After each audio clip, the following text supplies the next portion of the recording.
There are two main ways of bending cardboard: scoring and creasing. Remember that cardboard is a very general term, and there are two types of cardboard: corrugated and solid. Corrugated cardboard is used for shipping boxes, and solid cardboard is used for things like cereal boxes. The solid piece shown here is from the back of a drawing pad and is made of multiple layers of cardboard. There's also materials like corrugated plastic and foam core. Bending cardboard is best done by creasing it, but that requires doing some math. When cardboard bends around the corner, it takes away from the overall length, unlike scoring. If calculated properly, bending cardboard can have some really impressive results.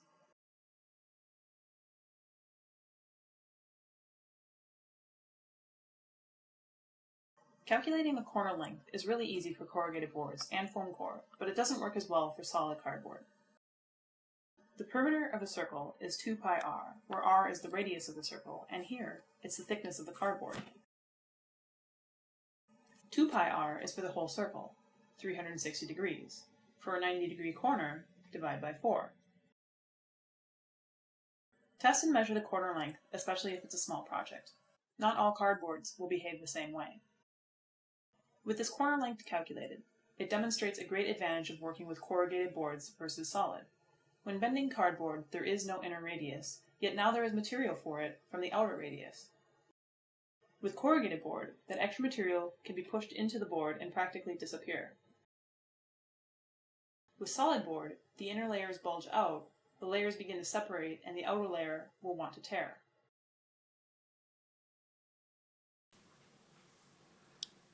When you get good at creasing cardboard, you can start making a lot of tight corners and get a lot of better construction of things.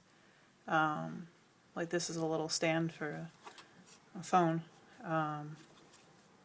smartphone, and that's possible because of creasing. And that's using a very thin cardboard like this here from packaging, and then there's thicker cardboard too. And I have the foam core, and this is the corrugated plastic, this is thin. This is actually harder to find because you can't fit posts in there for signs, and they usually go thicker. And this is the solid cardboard here, and this won't crease as well because it does this, so you can see the outside's tearing. This is really thick stuff too, and it starts to bulge outward here, and it's harder to get clean corners with.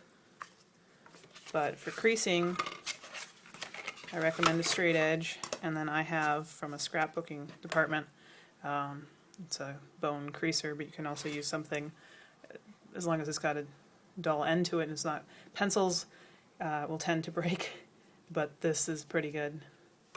But you just grab it and don't press too hard. The first, plastic's better, but with paper, don't press too hard the first time because you'll tear it. But just give it a few passes, and it doesn't take much, and it creases really easily. And all of this goes right into the corner, and that's the plastic. And this will probably let's just do. This stuff would tear if I pressed too hard. So that's already done. Nice straight line. And it goes right up in there, so it also has a clean corner. And this is thicker, so I should crease. You can see all of this that gets folded should have been creased ahead of time. This is too thin for that. This would have been better, maybe a little thinner than that. So here's this piece. Try this. It's a really thick crease, but then look how clean that corner is, and that works really well. And this stuff's really thick, and if you don't crease, oh, it just makes a mess. I think it does all of this and all of that. So creasing with the straight edge is definitely the best way to do it. And you can go, I always prefer to kind of go at an angle when I can. That way I don't have to deal with having the strength and weaknesses of the fluting I can kind of balance that because it's at the 40, this isn't a 45, but I always try for 45. And for cutting cardboard, I recommend one of these utility knives with the, you're going to go through a lot of blades if you're cutting a lot of cardboard. I typically mark them when I'm done, when it's dull, and if you ever have any resistance when you're cutting through cardboard, it's because your blade's dull and it's going to happen really fast. So you buy those 100 packs of those things.